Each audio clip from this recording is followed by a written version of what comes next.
¿Qué tal amigos y amigas? Bienvenidos a otro podcast de Lector como Artesano. Y en esta oportunidad, ya redondeando el año, cerquita de la tranquera de este enero 2024 que promete el apocalipsis, pero también promete quizás la redención y quizás una prueba para todas nuestros temores y para muchos. Y también las esperanzas de varios. Estoy refiriéndome sin querer entrar directamente al presente político de nuestro país. No, no voy a darle mucha más entidad a todo eso, pero sí señalar que, bueno, es un mes difícil y es un año que termina, al menos para mí, de una manera preocupante. Solo deslizar eso y quizás me parece que también las personas que están muy esperanzadas con lo que puede llegar a venir, va a ser una prueba para ellos también. Pero bueno, no me quería meter en temas políticos, solamente forma parte de mi actualidad cotidiana y bueno, me cuesta mucho despegarme, así que por eso hoy casi inconscientemente elegí como temática recomendaciones de historietas voladas. Las llamé historietas voladas porque son historietas con un tono, una temática directamente surrealista, psicodélico, lisérgico, experimental, poético, dependiendo cómo uno la quiere tomar. Me pareció que siempre mirando un poco lo que hacemos entre todos los colegas y demás, quizás este tipo de obras no tienen como tanta prensa o nos cuesta recomendarlas, o hablo de por mí, digamos, sin intención de representar a un conjunto de gente.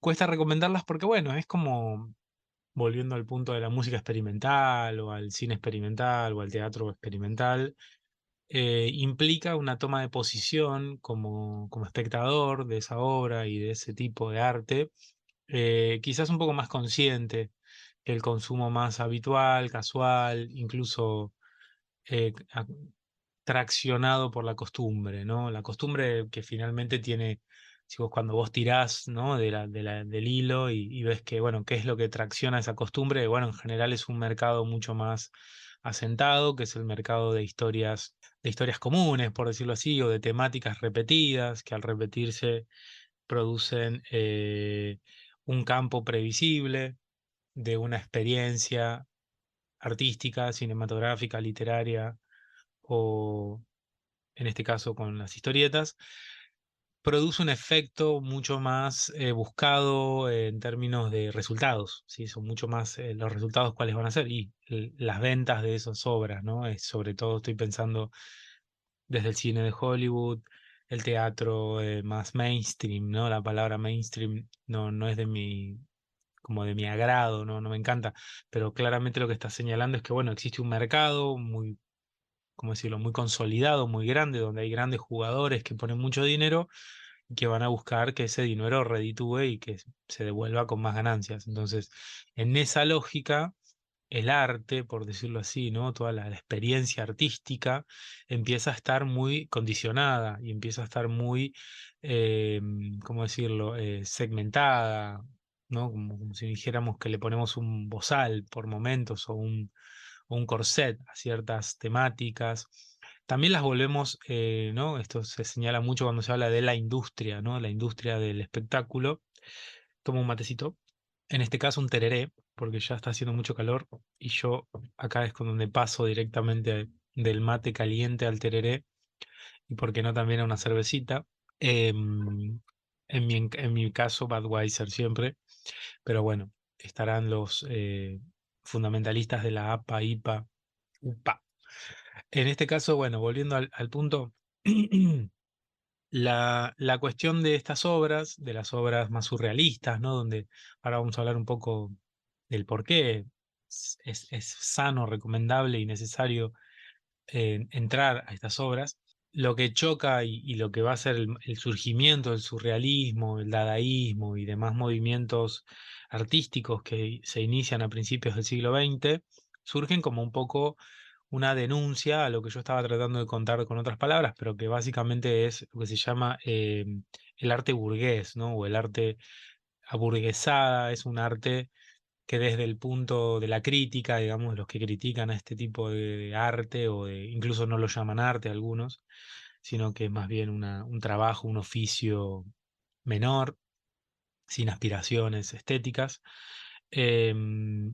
decía que este tipo de arte burgués es un arte, por decirlo de alguna manera, convencional, que calza justo y que no genera ruidos, ni problemas, ni escándalos por sus temáticas, por sus desafíos estéticos o por sus propuestas eh, argumentales, y que por el contrario el surrealismo, lo que va a ser más adelante la psicodelia, por ejemplo, van a proponer desde la estética y también desde la ética de un artista otra forma de pensar el arte, donde lo mercantil se supone que está postergado o aplazado o desplazado en pos de una verdadera expresión artística. Digo, se supone porque, bueno, todos sabemos que el mundo en el que vivimos es un mundo regido por precios, por mercados y por nuestra tendencia a vivir en torno a ponerle en precio a las cosas. Entonces, sí hay un efecto boomerang de todo eso que es, bueno, sí, qué sé yo, vos podés pensar Duchamp, por ejemplo, y la obra de Duchamp se vende a millones de dólares, es algo paradojal, es algo, por momentos alguien diría, bueno, el movimiento es falso, el movimiento surrealista o el movimiento, la vanguardia estética es básicamente otra forma de vender. Bueno, es un debate que quedará, si tuviera una contraparte hoy, un contrapunto, charlaríamos de eso, pero yo tengo una postura que es, bueno, el arte surrealista, el arte vanguardista, por decirlo así, puede tener ese costado mercantil, porque para mí es porque el sistema mercantil está en todos lados, no tanto porque el sistema sea generado a través de una propaganda. No sé si se entiende, pero digo, la idea de que la vanguardia artista es otra forma de publicidad, estarán algunos. No, yo confío y creo en que hay una vanguardia artística, ¿sí? Y que hay verdaderos artistas donde el precio y el valor de su obra está por detrás, ¿sí? Entonces el objetivo de estas obras, de las cuales la historieta va a formar parte, es básicamente salir de los formatos establecidos, salir del lugar común, por decirlo así, y entrar en un terreno de la exploración sensorial, de la exploración técnica también. Muchas veces se han dado novedades técnicas en la implementación, ¿no? De técnicas estéticas, plásticas, narrativas. Y el objetivo básicamente es salir de lo obvio, de lo consciente. Acá hay un tono también, un cruce interesante con, bueno, todo lo que comentaba al principio, ¿no? Son movimientos que surgen a principios del siglo XX en Europa y Estados Unidos. Y bueno, tienen una carga, digamos, muy importante de la época, de la novedad que suponían los estudios de Freud sobre el inconsciente, ¿no es cierto?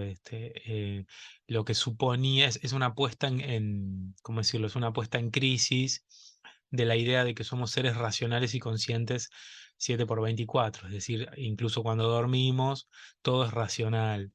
Entonces, lo que estoy sintetizando a Freud, por si alguna persona no lo conoce, no sabe lo que es, siempre pienso en estas oyentes o mujeres u hombres o ellas que, bueno, nada, no me gusta dar por sentado cosas, ¿no? Pero me parece que está bastante instalado esta idea de que lo consciente, lo racional, lo evidente, al menos desde los estudios de Freud para acá, supone una puesta en duda de todo eso, sino que existen motivaciones, impulsos y temores que son más atávicos y que son más inconscientes. Entonces, el arte expresaría algo de eso, ¿no? Si vos ves el arte de fin del siglo XIX, es un arte representativa 100% de lo real, por decirlo así, ¿no? Los paisajes de las ciudades, los paisajes naturistas y qué sé yo. Lo que trae el dadaísmo, lo que trae el surrealismo es básicamente la deconstrucción de todo eso y tirar a la basura todo ese tipo de arte para proponer, no sé, a Salvador Dalí, por ejemplo, ¿no? Porque alguno lo debe haber cruzado, un elefante con patas gigantes y una escalera y ¿cómo era? El reloj derritiéndose, etcétera. En fin, no nos vamos a meter en historia del arte, pero me resulta sintomático encontrar que la historieta y todas estas posturas y todas estas temáticas, al menos a mí me cuesta encontrarle una forma de recomendarles y sobre todo un público. Uno siempre tiene el miedo de, che, si recomiendo esto me van a mandar a la mierda, o digo, me van a mandar a la mierda, o me van a decir, flaco, ¿qué es esto? No lo entiendo. Básicamente, diríamos, ese es el chiste, ¿no? Que el mensaje no sea tan directo, que el mensaje sea más abierto, más volado, por decirlo así.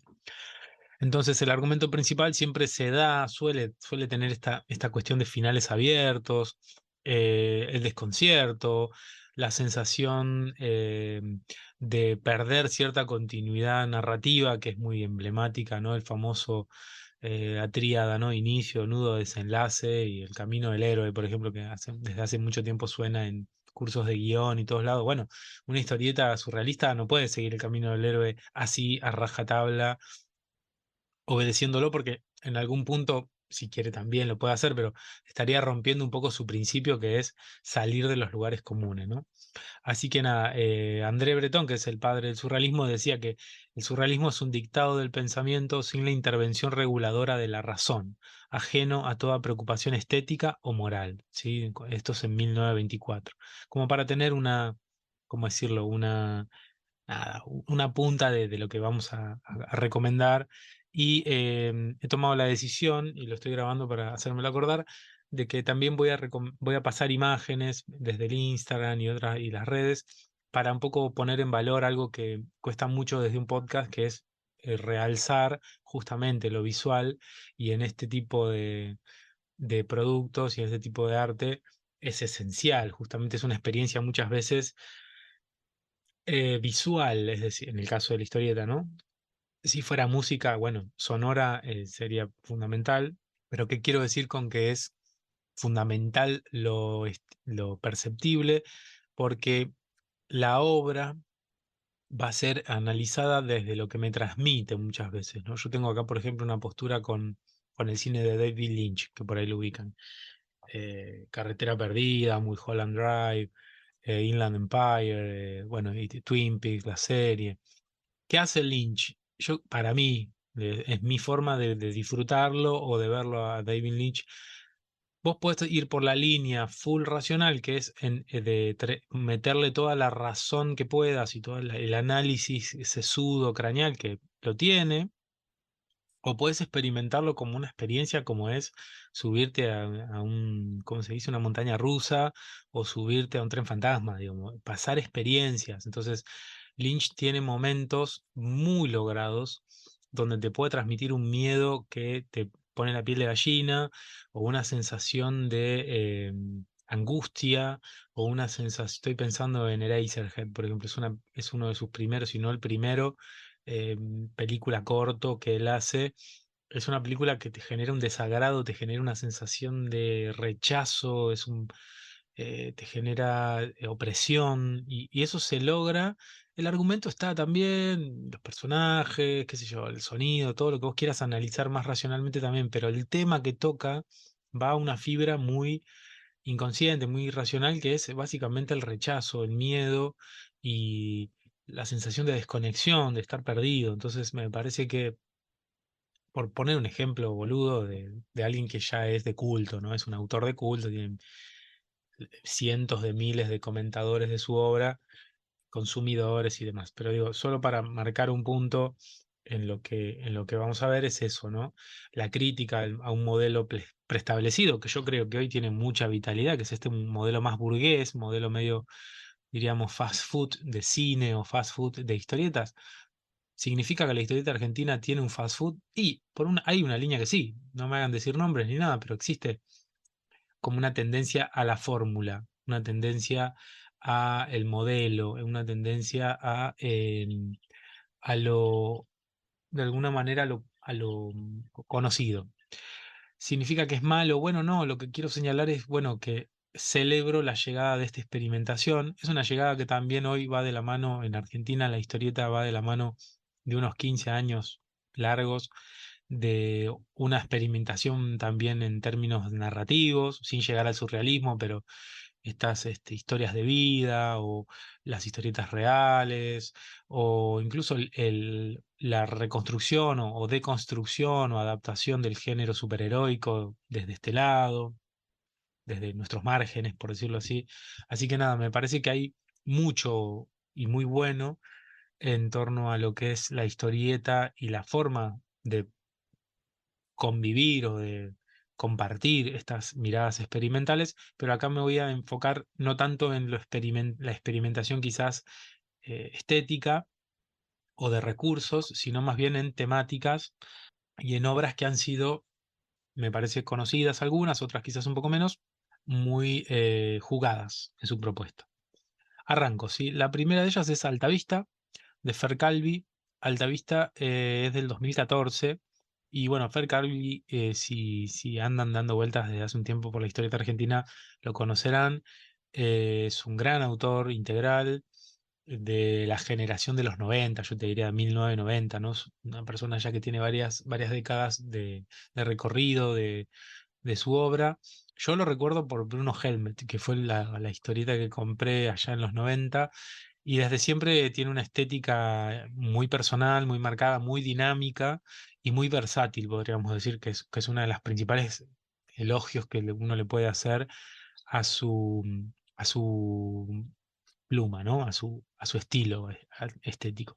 Pero acá en Altavista me parece que suma algo más, que es, bueno, primero que es una obra full, full en soñación, tiene toda esta cosa difuminable y brumosa, por decirlo así, de cómo narrar. Es una obra que salió en La Fierro, en la segunda etapa, si no recuerdo mal, la de los 2000 y pico, y finalmente lo editó Hotel de las Ideas en el año 2014, es decir, que tiene está por cumplir 10 años, pero me quería enfocar básicamente en que es una obra muy jugada desde el núcleo de la concepción. Si yo tuviera que resumir la trama nuevamente no es el centro del tema, es un marinero, llamémosle, un aventurero vamos a conocer todas sus travesías a través de una suerte de diario de viaje que él escribe con sus vivencias, con sus recuerdos y demás, que se llama Barragán. Y Barragán nos va a acompañar en todas digamos, las capítulos que está dividido, y en cada capítulo él de alguna manera vive algún tipo de experiencia, eh, bueno, ahí entra como varios temas de la trama que ahora voy a ir desplegando, pero bueno, tiene un énfasis muy fuerte en cierta cualidad etérea, ¿no? De estar dentro de un sueño. A mí me da todo el tiempo de estar dentro de un sueño porque adopta también un estilo de una prosa todo el tiempo como si fuera un caption, ¿no? No lo es, pero es como si fuera un caption. Leí acá un poco leyendo reseñas como también para nutrirme y no repetir cosas que otros están repitiendo, pero acá lo retomo como algo interesante. En la reseña que hizo Andrés Acorsi en su blog allá por el 2014 decía que, bueno, técnicamente no es una historieta porque tiene como una didascálida que es, ¿se acuerdan las antiguas historietas? Que es un texto y una imagen que no se conecta directamente con el texto. Y lo tomo, es verdad, es algo, es interesante de verlo. A mí en el global me sigue pareciendo una historieta por la forma en que la fui leyendo, pero bueno, es una cuestión técnica eso y lo tomo como algo real, como algo válido. Pero bueno, con ese formato y con un formato de 9 viñetas, o sea, no sale de esas 9 viñetas todo el tiempo, muy austero en su paleta cromática, son 2 o 3 colores, más blanco y negro, y un trazo y un estilo bastante despojado, que el Calvi tiene otros donde es mucho más profuso, mucho más voluptuoso, no es menos dinámico, pero es más, como se dice, minimalista. Todo eso confluye en la idea de sentir que estás dentro del sueño de alguien o que estás acompañando en el sueño a alguien. A mí me dio todo el tiempo esa sensación. Y en esa repetición, porque son esos 9 paneles y los capítulos tienen todos un tono muy similar, van cayendo como algunas ideas fuertes.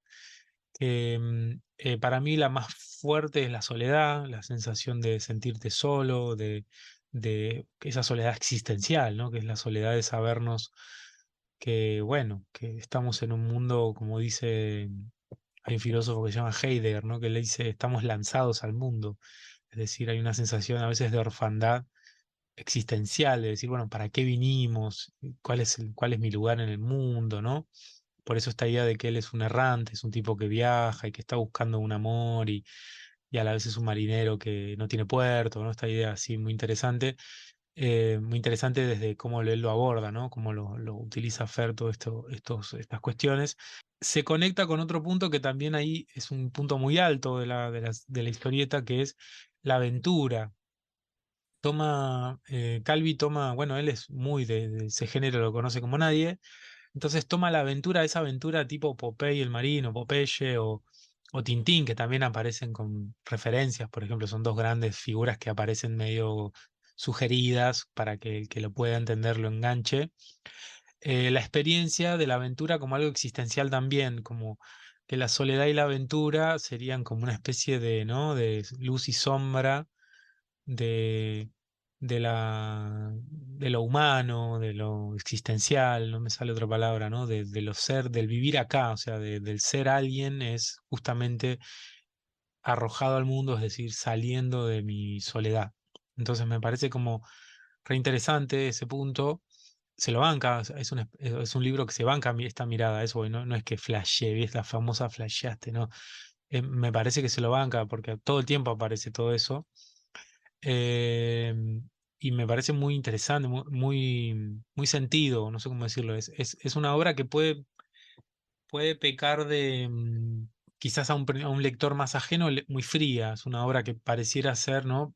Dos o tres renglones por cuadro, una imagen siempre acompañándolo, y uno puede sentir cierta frialdad, pero una vez que entras en los textos y entras en la narrativa que él te propone, entras a esta soledad, a esta búsqueda de expiación, a veces no, la soledad trae a veces acompañada de la culpa, hay como puntas muy interesantes que uno también las llena con capaz con lo que uno está resonando, ¿no? Eso es real también, pero que me parece que es parte de esta experiencia surrealista, ¿no? De esta experiencia de salir de lo más evidente y lo más obvio.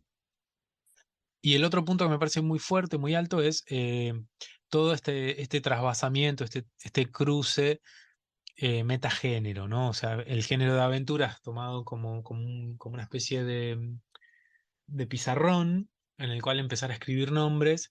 Entonces, a mí, la verdad, se me escapan muchas, pero yo sí conecté con el tono de la historia. La historia tiene un tono parecido a la colección Robin Hood, Sandokan, Los Tigres de la Malasia. No por eso justamente, digo, no es accidental la resonancia con Tintín, con Popeye, con Corto Maltés, es decir, resuena como en esa cuerda de la aventura de fin de siglo XIX, la aventura del mundo que todavía es desconocido, de las islas ignotas o de los hombres no sé qué, o sea, de la isla de Java, ¿se entienden? Con encontrar esa alteridad, esa otredad, que hoy nuestro mundo del siglo XXI te diría la resignificó en Internet. O sea, nuestras islas, las islas donde vamos a encontrar cosas maravillosas ya no están físicamente, geográficamente, sino que están en el mundo virtual, me parece. Entonces, me parece que esa apuesta por el pasado le suma para no caer en lo obvio, que es lo que les estoy diciendo, que es lo virtual. Entonces, si capaz toda la historia hubiera estado centrada en lo virtual, hubiera sido un poco obvia, y el ubicar en esas coordenadas del pasado y en esas aventuras, si no recuerdo mal, está el fantasma también, el cómic este de Pulp de los principios de siglo. Entonces me parece que la estética tipo revista vieja, la tipografía, que no lo dije, pero es una tipografía tipo mecanografía, es decir, tipo máquina de escribir, ayudan a dar ese tono de que estoy leyendo algo viejo, pero no es viejo a la vez. Es como si estuviera viendo el sueño de alguien que leía esas revistas. A mí me dio eso, sí, ahora que lo pienso, ¿no? Así que nada, me generó como algo muy lindo. Y el tipo de la estructura, ¿no? De viñetas y el timing de narrar con esa estructura me pareció también un acierto para que lo volado, que es justamente lo caótico del viaje de él, lo, lo confuso a veces de las formas de vivir él sus recuerdos, no te juegue en contra con una narrativa que también sea muy compleja. Así que me parece que es un vuelo poético excelente, un viaje no tan lisérgico, ni tan, no me pareció tan surrealista en el sentido de, ¿cómo se llama esta otra? No es lisérgico, es psicodélico, no, para nada, te diría que es muy, muy del surrealismo del siglo XX, de principios del siglo XX, con esa estética tipo collage, por decir así, no sé si es correcta la sensación que me dio, ¿no? Entonces me pareció como un costado muy poético, es decir, desde el encontrarse con las emociones. Bien, y paso a la segunda obra que se llama Carnaval. Es una obra que está saliendo ahora, en el 2023, una obra autoeditada que, bueno, pueden conseguirla en Fábrica de Historietas o contactando a su autor, Diego Pagani. El Instagram de él es guión bajo Diego Pagani. La obra empezó a salir en Fierro, la Fierro que está con el Destape Web, pero bueno, fue interrumpida y no terminó de salir, porque bueno, creo que conocen la situación de Fierro en el Destape. Así que nada, la obra me la hicieron llegar y se los agradezco mucho a los autores y las personas implicadas en la edición. Así que les paso a comentar básicamente de qué va esta obra y por qué entraría bien en este mundo de historietas voladas. Es una obra que tiene la trama de qué va, básicamente tiene como protagonista a Orson Welles, el célebre escritor, guionista, director de cine, ¿no? En Citizen Kane, etcétera, que protagoniza una historia donde en una Buenos Aires también muy surrealista, donde hay elementos concretos como Valentina Alsina y demás. eh, Llega Orson Welles a este lugar, ¿no? Una especie de pensión, y va a encontrarse con una serie de personajes, y ahí se va a desarrollar toda una trama con una temática muy volada, mucho más volada que capaz la de Fer Calvi y este viaje y esta aventura. Como para no spoilear mucho más, les puedo decir que tiene como resonancias más desde el terror o desde lo sobrenatural, eh, como que va para ese lado, por decirlo así, ¿no? Se acerca más a esa parte y no tanto a la parte más existencial, filosófica ¿cómo se dice?, de Altavista. Y en este mundo, digamos, de oscuridad, eh, y en este mundo de oscuridad, este personaje de Orson Welles va a tener un lugar muy importante para desarrollar la trama, ¿no? ¿Qué puntos me parecieron como interesantes y lindos para recomendarlo? Primero, todo lo que es lo gráfico, lo estético, ¿no? Tiene un estilo muy Frank Miller en Sin City, ¿no? Este uso de plenos blancos y negros, como luces y sombras muy marcadas, y le sienta perfecto para el tono que quiere dar la obra, que es como cierta opresión, cierta sensación de fatalismo y, y de alguna manera como de inminencia del caos, ¿no? De un caos que se va a desatar. Así que ese punto me parece genial. Me parece que Orson Welles es un gran personaje, de verdad que es un gran personaje como muy, bueno, muy carismático como lo era él, pero usarlo significa de alguna manera poner a alguien que al mismo tiempo es conocido, pero no es tanto. Digo, si vos pones a otro gran famoso, quizás te roba demasiado peso en la historia, pero este guiño de meter esta figura clásica y prócer del cine y de la literatura, me parece interesante, ¿no? Es como, podría haber sido también, estaba pensando en Hemingway, por ejemplo, creo que Orson Welles y Hemingway van muy, muy en la misma línea, ¿no?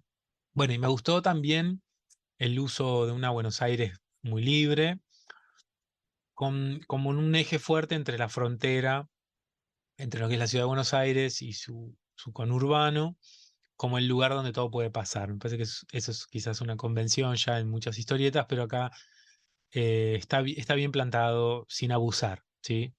Me gustó mucho el uso también de algunos guiños a cuestiones de la cultura argentina, de la cultura popular, básicamente citas a canciones de Sandro, ¿no? Y que sientan muy bien, al tono, por eso me parece que está muy bien logrado, porque no suena kitsch, no suena raro, no suena berreta, sino que está el que lo casa. Me parece que lo hicieron, que Pagani hizo algo interesante que es no caer en algo demasiado burdo, pero tampoco demasiado rebuscado. Entonces, el uso de Wells, el uso de Sandro está sugerido. Bueno, un poco estoy arruinando la sorpresa, pero está bien, está correcto. Y acá es donde, bueno, de la mitad del cómic hacia el final es básicamente una pepa de David Lynch.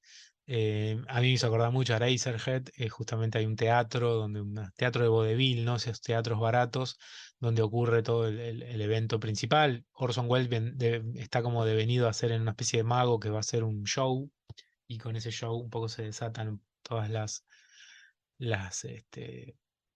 cuestiones que van a dar final después a la historieta. Muy surrealista, un vuelo bien volado, bien hardcore. Me gustó el escenario utilizado, el vuelo, es decir, me gusta que el viaje no sepas para dónde va, los giros que va pegando la obra. eh, y un final que, bueno, como todo, hay que cerrarlo, ¿viste cómo es? Todo muy volado, todo muy lindo, pero hay que cerrarlo.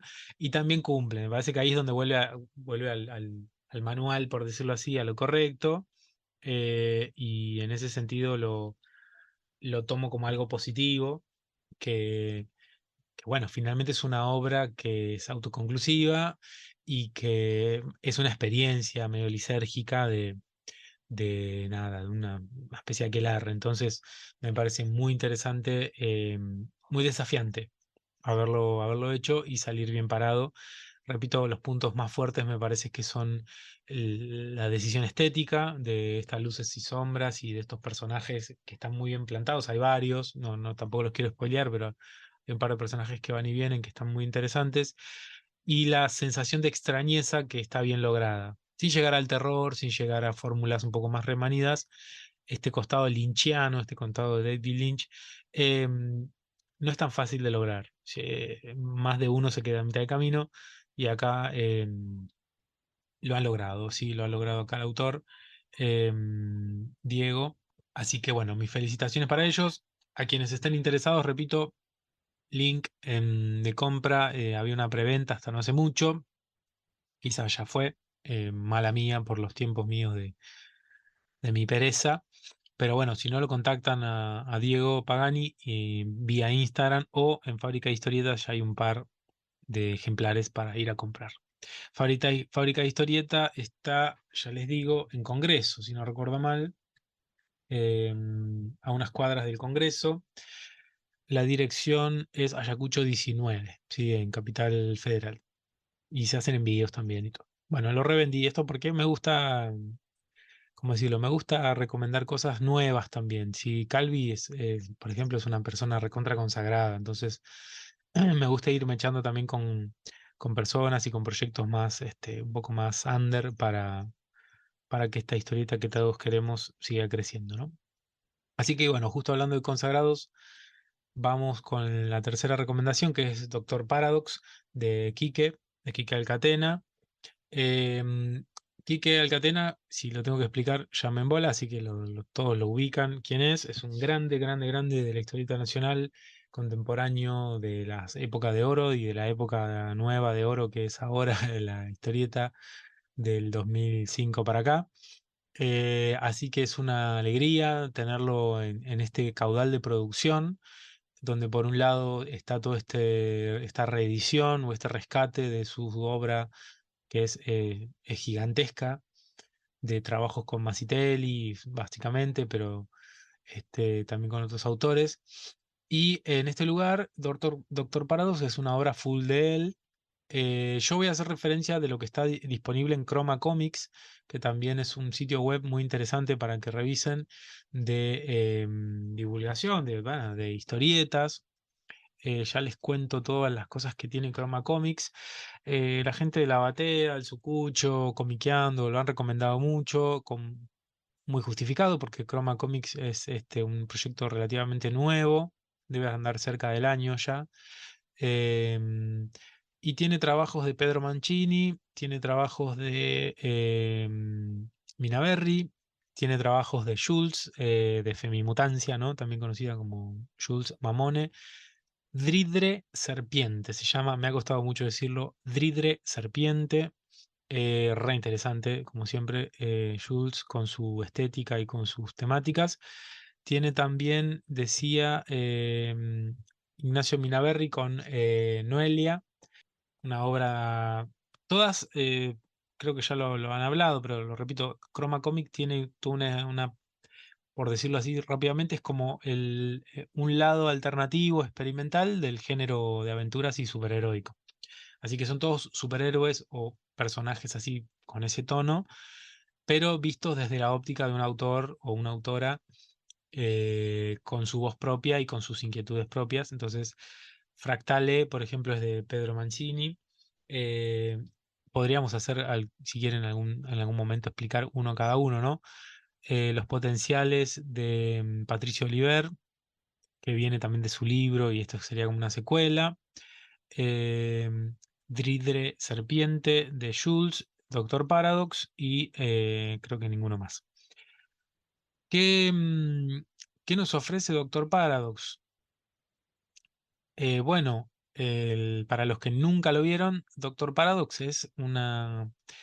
Para mí acá este costado es también es quizás más surrealista, pero mucho más psicodélico. El tono psicodélico se nota al toque, está los colores, ¿no?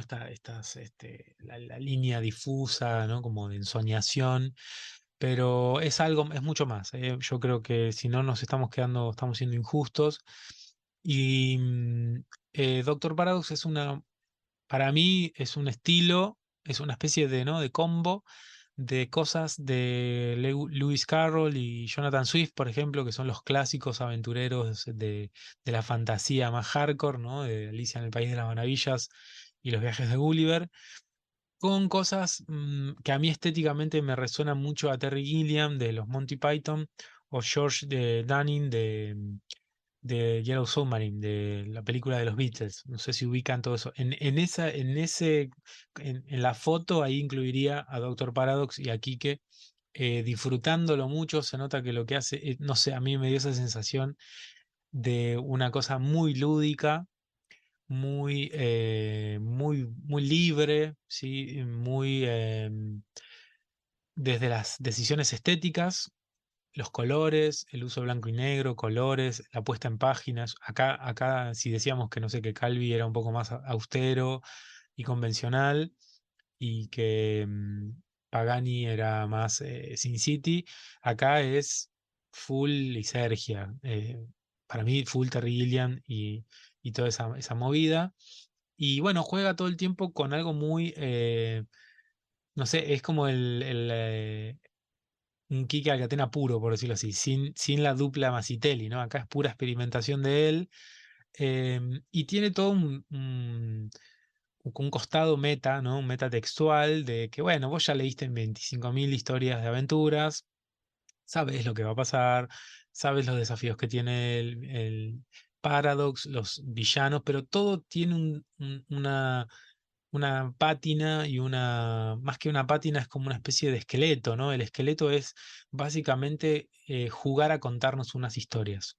Entonces, justo en Chroma está subido una aventura que tiene Doctor Paradox contra uno de sus villanos, que el villano, no recuerdo ahora el nombre, se llama El Cuentero, ¿sí? Entonces, el Cuentero básicamente se trata de una especie de científico loco, por decirlo así, es un fanático de contar cuentos, ¿sí? Y que lo va como especie de Paradox, lo va como a cagar a palos contándole un cuento tras otro y tras otro y tras otro.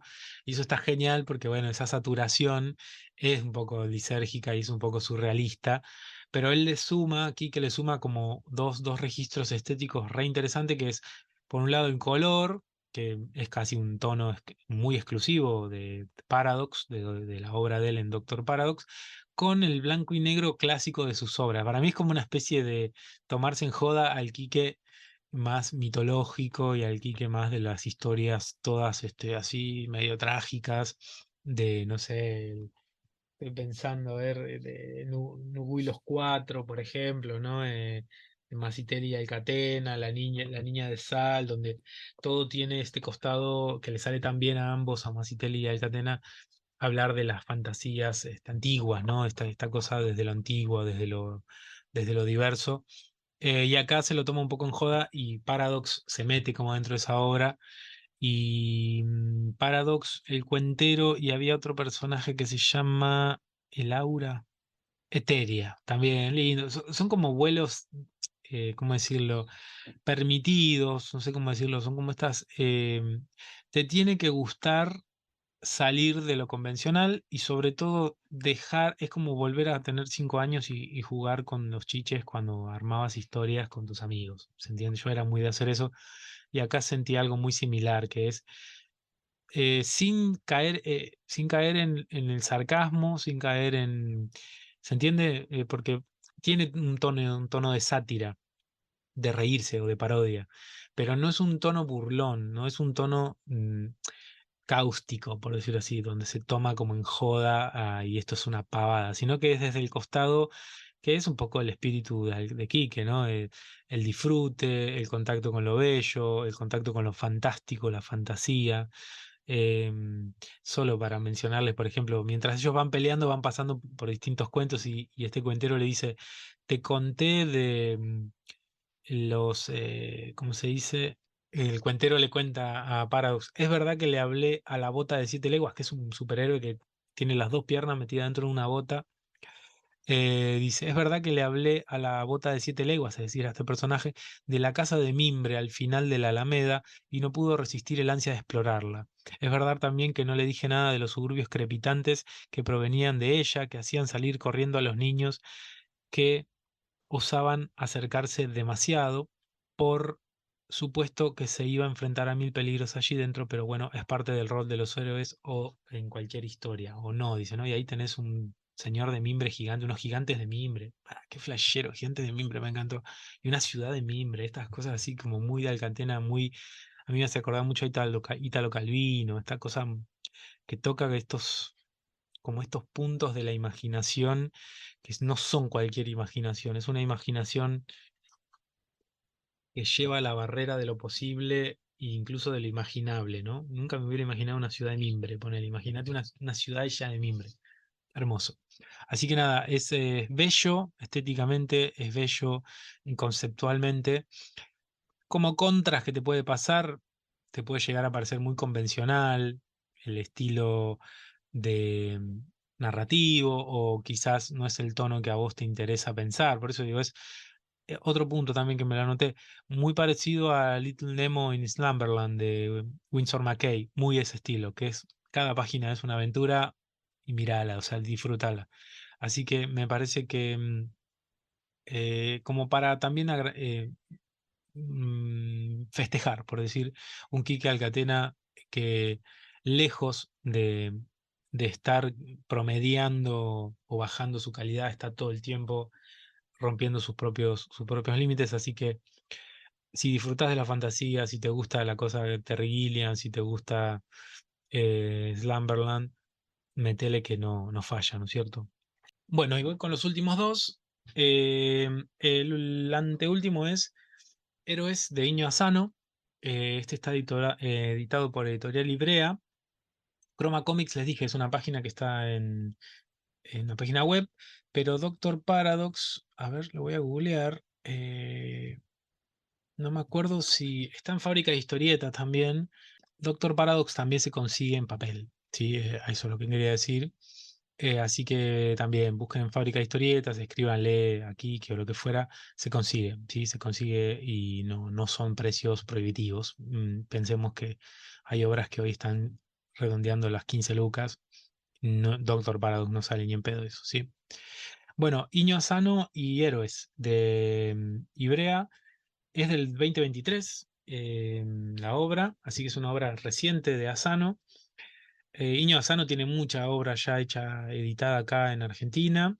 La chica a la orilla del mar, La ciudad de la luz, Short Stories, Rei Raku y alguna que otra más. Yo me estoy comprando todo lo que puedo porque es un autor que a veces lo odio, a veces lo amo, pero sin duda lo consulto y le doy la carta blanca de, bueno, a ver qué tenés para contarme, ¿no? En este caso, capaz es el que menos, el que más dudé de incluirlo, porque técnicamente no es surrealista ni es tan volada.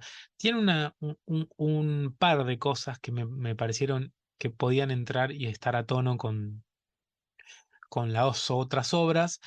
Una de ellas es básicamente muy en la línea de Paradox, es que es muy meta, ¿no? Muy meta en el sentido de que va más allá del canon o más allá de lo evidente de un género. Es decir, cuando uno dice metagenérico o metatextual, quiere decir que el autor está mirando la obra y generando una obra nueva que va a problematizar, parodiar o criticar explícitamente cosas de ese género y convenciones que quiere romper o que quiere poner en tensión.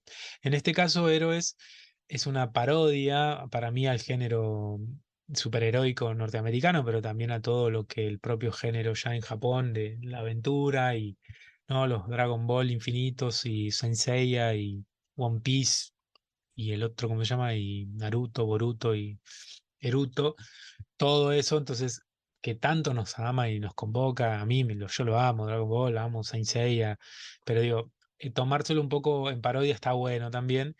Trata básicamente de un relato que va a empezar a ser un tanto circular porque un grupo de superhéroes muy dispar y muy medio un corso a contramano. Tenés desde, si ven la tapa, ¿no? Desde un chancho, una especie de hipopotamito tipo los Moomins, o de sapito, una nena, una especie de abejorro, señor disfrazado de abejorro, un caballero en una armadura, una especie de vaquita de San Antonio gigante, un pibe, viste, medio random. Todos ellos son superhéroes que están enfrentando a un personaje que se llama el Tenebroso y arranca, el manga arranca así, con la derrota del Tenebroso, pero bueno, el Tenebroso va a volver en otras formas y eso hace que, bueno, otra vez hay que enfrentarlo y otra vez y otra vez, y en esta circularidad se produce este efecto eh, desconcertante o que al menos al leerlo lo dejo abierto a la experimentación, básicamente vas a pasar por una experiencia no convencional y bastante experimental de cómo entender, ¿no? Por qué repetirlo, ¿no? La clásica. ¿Y por qué estoy viendo esto de vuelta? Y porque, bueno, básicamente porque el autor te quiere mostrar algo con eso, entonces lo dejo abierto el fin y el desarrollo de la mitad del manga hasta el final, pero está muy bueno la idea de las formas, muchas veces convencionales y hasta a veces infantiles, de pensar el bien y el mal, ¿no? Quiénes son los héroes, por qué alguien es un héroe, por qué alguien es un villano. Me parece que esos son los temas de fondo que están ahí como se diría, ¿no? Cuando uno pasa la primera barrera. Y de fondo hay otra crítica que es no sé si a los consumidores, pero quizás a los propios generadores de ese tipo de historias. Lo sentí como un palito a la industria. Piensen que Japón es una industria de todo esto, un poco la industria de generar mensajes boludos, por decir así, de los buenos versus los malos. También sentí que volaba, ¿no? Por elevación, un tiro por elevación a eso. Así que nada, no me quiero meter mucho, pero bueno, es muy al estilo, hay una película que se llama Corre Lola Corre, que es de los 2000 que está muy buena porque juega todo el tiempo con esta, si la vieron alguna vez, por ahí la puedan como enganchar, o estaba pensando, creo que se llama Hechizo del Tiempo o El Día de la Marmota, que esa es más vieja todavía, pero ya es un clásico, lo dan en ISAT siempre que se puede o en algún lado, que es el actor Bill Murray interpreta a un periodista que va a cubrir un evento que se llama el Día de la Marmota, en un pueblo así medio perdido, y él queda apresado en que ese día que vivió esa cobertura, desde que se levantó hasta que se murió, se repite indefinidamente. Entonces está bueno porque, bueno, te lleva a otros lados. Digo, no es solo eso, sino que abre, dispara otras cuestiones. Incluso se la estudia a veces esa película desde la filosofía y qué sé yo. Entonces me pareció interesante la propuesta, me parece interesante eh, el planteo. Este es un poco más cáustico, un poquito más bardero, una parodia un poquito más aguerrida de cómo y por qué tenemos estas producciones de superhéroes y de villanos. Pero me gustó la experimentación formal Primero, otro punto para destacar, Iña Asano no suele tener este registro estético, artístico. Asano es mucho más desde lo formal, mucho más clásico, ¿no? Y acá juega mucho más, es mucho más abierto al estilo, un estilo mucho más, parece aniñado por momentos, ¿no? Como para un género más infantil que quiere resaltar esta diferencia entre el mensaje infantil, el tono infantil de la imagen, pero el mensaje de fondo tan crítico, ¿no? Así que la narrativa secuencial que sale desde la repetición me pareció muy interesante y es una obra que podría decir algo más, pero ya la empiezo a cagar, que es spoilearla. Entonces, como es una obra relativamente nueva, tampoco me quiero meter mucho, pero es una obra re interesante para pensar. Me parece que tiene más para pensar y capaz el final no es tan abierto ni tan volado como en otras obras que vimos. Eh, pero me parece que lo vale, ¿sí? Bueno, y cierro con la última, que es Wonderland, que es del 2015 de Graham Nakamura. Wonderland es de editorial Pictus y es una obra que, bueno, los que lo conozcan a Agustín Graham Nakamura ya lo saben, que tiene un estilo increíble, que tiene una forma de de narrar visualmente muy oriental, muy japonesa, ¿no? Uno claramente ve las influencias de Otomo o Masamune Shirow, clásicos, ¿no? Incluso de, ¿cómo se llama? De Evangelion. Bueno, se me fue el nombre, me sale Go Nagai, nada que ver, Hideaki Anno. O sea, hay cosas de... Pero en el buen sentido, no digo que son copias miméticas, sino que en el medio de todo eso hay un autor re interesante. Seguiré comprando cosas de él. En este caso son relatos cortos, es una compilación de 6 historias cortas, y el argumento de las primeras, casi te diría de casi todas, es un argumento que está muy al servicio de la narración. Si son historias 5, 6, 7 páginas, a ver, 1, 2, 3, sí, 6, 7 páginas por historia, es decir, son historias muy cortas, donde, ¿qué quiero decir con eso? Es muy difícil que vos plantes una historia muy compleja.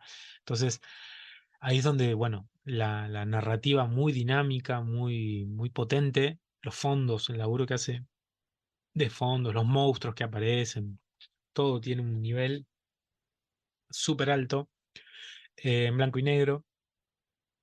Y bueno, todos los temas que uno podría pensar tienen todos como un costado desde, no sé si la pesadilla, aunque también, pero la ensoñación, ¿viste? Cuando soñás esos sueños raros, pesados, que quedás como, te levantás y quedás como un rato regulando. Son temas recurrentes, ¿no? El miedo, esta sensación de extrañeza que nos queda cuando tenemos un déjà vu, lo irreal, ¿no? La frontera de lo real, cuándo termina una cosa, cuándo empieza lo otro, está súper bien logrado, tiene muchos momentos dinámicos, ¿no? De correr en una pesadilla o enfrentar algo que es ominoso y que es peligroso y que es malo y está muy bien logrado y acá es full surrealismo. Me parece muy anclado en un código de manga, y eso es lo interesante, ¿no? El famoso manga nacional barra manga argentino, como siempre dijimos, claro que lo hay, solo hay que buscarlo, y me parece una obra mucho más cerebral, si querés, que, no sé, Doctor Paradox o Altavista, pero que no le resta profundidad, que no le resta profundidad para tocar con esos costados más inconscientes, por decirlo así. Me parece que está muy bien logrado ese equilibrio, por eso es formalmente un poco más correcto, menos experimental desde la formalidad de cómo narro, ¿no? De cómo pongo la página. Doctor Parados, véanlo, pero es un flash, o sea, es mucho más flashero y Altavista también. Entonces, desde lo formal es mucho más cerebral, pero es muy interesante la construcción de lo irreal, ¿sí? Acá más que Lynch me hizo acordar a esas películas, sí, más desde el terror puede llegar a ser, ¿no? Un poco It, o cosas así, la última It. que tiene buenos momentos. La vieja It es mala. En ese sentido no logra la extrañeza, la sensación de miedo, ¿no? Y después es un dato interesante que vos vas viendo la evolución de él como dibujante, ¿no? Tiene, si no me acuerdo, el más viejo, el relato más viejo es del, a ver, yo te digo, el relato más viejo creo que ese que se llama Déjà Vu. No, ese es el mejor, Déjà Vu es el mejor, Versus. Versus es del año 1998, ¿sí? Y los últimos son del 2015 cuando salió. Entonces, ves todo un recorrido de él como artista, que es también interesante, un registro que queda de su evolución, una evolución que arranca muy arriba y sigue cada vez más arriba. Y después, bueno, menciona aparte el que es menos lisérgico, que es la última historia que se llama Interview, que está dedicado un poco ahí a criticar abiertamente al mundo de los editores y un poco juega con esta idea de el maltrato que sufre muchas veces un artista novel, un artista que está arrancando, cuando lo agarra algún consagrado y bueno, se nota ahí un pase de facturas y algún palito bastante evidente a algunas figuras muy conocidas del género, o al menos yo lo sentí muy así. Así que nada, es una obra que va en la línea, si querés, de la obra de Carnaval, por ejemplo, en otro registro, en un registro estético diferente, con mucho blanco y negro también, pero con otros lápices, con otra mano, pero que juega mucho con lo opresivo, lo persecutorio, ¿no? Hay varias de pesadillas persecutorias que están muy bien logradas. Yo esto lo recontraveo como animado, ¿no? Son cosas que también lo mismo Carnaval, o quizás otros menos, ¿no? Pero me parece que es una obra que marca la buena salud que tiene este género. Y vuelvo a un poco para cerrar. Me parece que son cuestiones re interesantes de no perder de vista por esto que arranqué diciendo, me parece que la experimentación le hace bien al arte porque rompe barreras y porque sacude estructuras y,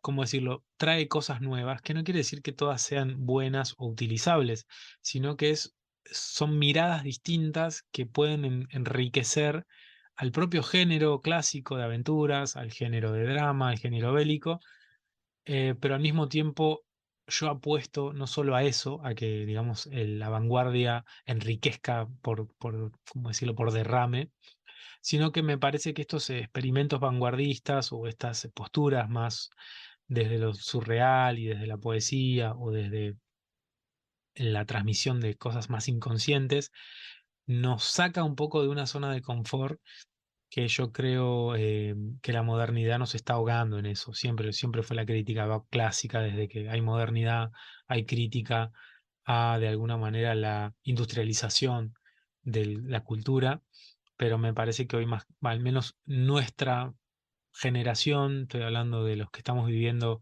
la llegada de redes sociales, la llegada de YouTube o de, digamos, estereotipos y formatos cada vez más masticados, yo creo que necesitamos un poco esta rebelión que trae la vanguardia cultural, ¿sí? Y en el caso de la historieta, por suerte hay muchos ejemplos, podría seguir nombrando muchos más, pero estamos ya promediando muchas horas, entonces me parece que está bueno cerrar. Bien. Em, bueno, espero que hayan disfrutado las reseñas. Traté de darle lugar a todas, pero bueno, evidentemente cuesta mucho transmitirlo oralmente, cosas que son muy visuales. Repito, las recomendados son Altavista de Fercalvi por Hotel de las Ideas, Carnaval de Pagani, es una autoedición, se consigue en Fábrica de Historietas, Doctor Paradox lo consiguen en Chroma Comics, Héroes de Iño Asano es de Ibrea, así que se consigue en cualquier comiquería barra manguería. Y Wonderland de Agustín Graham Nakamura por Editorial Pictus. Yo la conseguí en fábricas de historietas, están por Mercado Libre también, digo, es del 2015, así que tiene un recorrido ya largo. Para cerrar y para sumar un poco algo más al podcast que me parece que queda un poco huérfano, voy a empezar a compartirles pequeños fragmentos de literatura que a mí también me gusta compartirla y me gusta, ¿cómo es? Hacer referencias. Y bueno, acá voy a pecar quizás de boludo, pero bueno, también tengo algunas cositas escritas y se están muriendo en mi PC, así que un poco para que mueran en otro lado, por decirlo así, es que se las voy a compartir. Son pequeños cuentos y cosas que tengo ahí dando vueltas desde hace mucho y que no creo que vean la luz en términos materiales, así que eh, por eso se los quería compartir. Eh, no es que siempre les voy a compartir cosas mías, pero bueno, en este caso tenía ganas de compartir este cuento que se llama Los Creyentes, ¿sí? Paso a leérselos. Finalmente, después de toneladas de narraciones que lo presagiaban de mil maneras, el día llegó. Una tormenta solar de escala inédita en la historia de la humanidad desplegó toda su furia en nuestro planeta. El campo electromagnético de la Tierra bailó al compás de la furia del Sol, regalando auroras boreales nunca antes vistas. Pero el saldo negativo de la tempestad fue enorme. Todas las telecomunicaciones, satélites y sistemas eléctricos colapsaron irremediablemente. Aún con planes de contingencia de las principales potencias mundiales, no se pudo evitar la crisis. Todo indicaba que los cambios en el campo electromagnético eran irremediables y ya no sería posible utilizar la tecnología como la conocemos. El panorama caótico y apocalíptico se desplegó como una rara enfermedad. Los centros financieros del mundo cayeron y la virtualidad del dinero perdió su magia. Los millonarios descubrieron que nunca habían tenido riqueza tangible, solo digital, y los bancos aparecieron como un mago al cual se le ven los trucos. Las naciones del mundo buscaron salidas y formas de validar la información que efectivamente constatara las riquezas, pero era inútil. El saber digitalizado era tan grande que ni recuperando los archivos materiales era posible rearmar el sistema financiero como estaba antes de la tormenta. La escalada de crisis económica floreció y todo el mundo vivió días oscuros. Saqueos, enfrentamientos y muerte aparecieron por todo el globo. Sin embargo, la humanidad no sucumbió. Con una vitalidad y plasticidad que solo esa especie posee, logró superar la guerra eterna y el apocalipsis tan temido no se concretó. De a poco, las diversas naciones desarrollaron métodos nuevos y también algunos viejos para trabajar, para distribuir la riqueza y el gobierno. El otro gran invento de la humanidad, el mercado, mostró una vez más que sus formas de funcionar pueden debatirse y así se continuó con la rueda de los precios y las mercaderías, con la injusta distribución de los bienes, con la vida misma. Tampoco se perdieron los elementos estructurales de la sociedad.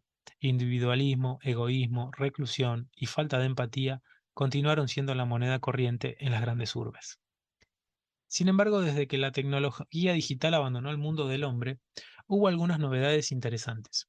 Una de ellas es la aparición de los creyentes. A ellos no les gustaría ser catalogados como un culto, pero honestamente es a lo que más se acercan. En estos días en los que el papel y la pluma volvieron a tener el imperio de la palabra escrita, en estas épocas en donde el vapor volvió a ser la vanguardia tecnológica, los creyentes siguen viviendo como si aún tuviéramos el honor de disfrutar del pasado digital. Esta suerte de religión sigue mirando las pantallas de sus celulares aunque ya no emitan nada. Como las familias que se niegan a reconocer la muerte de uno de sus allegados y dejan el cuarto tal cual estaba al momento de morir, esperando que regrese, estos creyentes siguen movilizándose por la ciudad, contemplando las pantallas de sus celulares, sin mirar nada más que su reflejo. Por las noches y también por las mañanas, comen y desayunan mirando pantallas negras vacías de contenido. Se los ve sacarse fotos, filmarse y sonreír ante el objeto que vendía felicidad digital. Lejos de sentirse hipócritas o enfermos, los creyentes afirman que las pantallas siguen enviando información, que ellos siguen conectados y que son los demás, los apóstatas, quienes no logran ver nada. Vociferan ante quien los quiera oír que ellos conversan, ríen, lloran, compran, venden y son felices a través de esas pantallas. Motivo de risa de muchos, han logrado reunirse en general en las grandes ciudades para hermanarse en su creencia de que la pantalla todavía vive, todavía nos habla. Existen ocasiones puntuales donde se los puede ver juntos, como en los momentos en que salen nuevas apps o en la celebración de alguna red social. pero en general se los suele ver solos, con la cara absorta en los celulares, en los monitores y en los televisores. En algunos lugares fueron prohibidos. Su completa veneración los aleja de otros quehaceres hoy muy necesarios: reforzar puentes, hacer diques, labrar la tierra, ayudar en las infinitas tareas que antes descansaban en las máquinas. Algunos gobiernos los tildan de peligrosos, pero están lejos de serlo. Son más bien un mal ejemplo para la nueva sociedad que se está forjando, la que trata de pensar la tecnología antigua como un problema, como si nos hubiéramos confiado demasiado en un bastón y que al desaparecer nos hizo golpear los dientes contra el suelo. Los creyentes afirman que un día la luz volverá. Así como en otra oportunidad hubo oscuridad, un día volverá a sonar el pitido del microondas, la televisión y la radio, y volverán a emitir sus sonidos en todas las lámparas de la casa resplandecientes al unísono. Han decidido no cejar en su convicción casi santa de que la venida de la luz traerá la paz y la tolerancia, la abundancia y el bienestar, la panacea que nos dio esa tecnología digital cuando aún funcionaba. No hay nada más ciego que la fe. Bueno, este fue mi cuentito, Los Creyentes. Espero que lo hayan disfrutado y también este especial de historietas voladas. Nos vemos dentro de poquito con algún otro podcast. Cuídense mucho. Abrazo.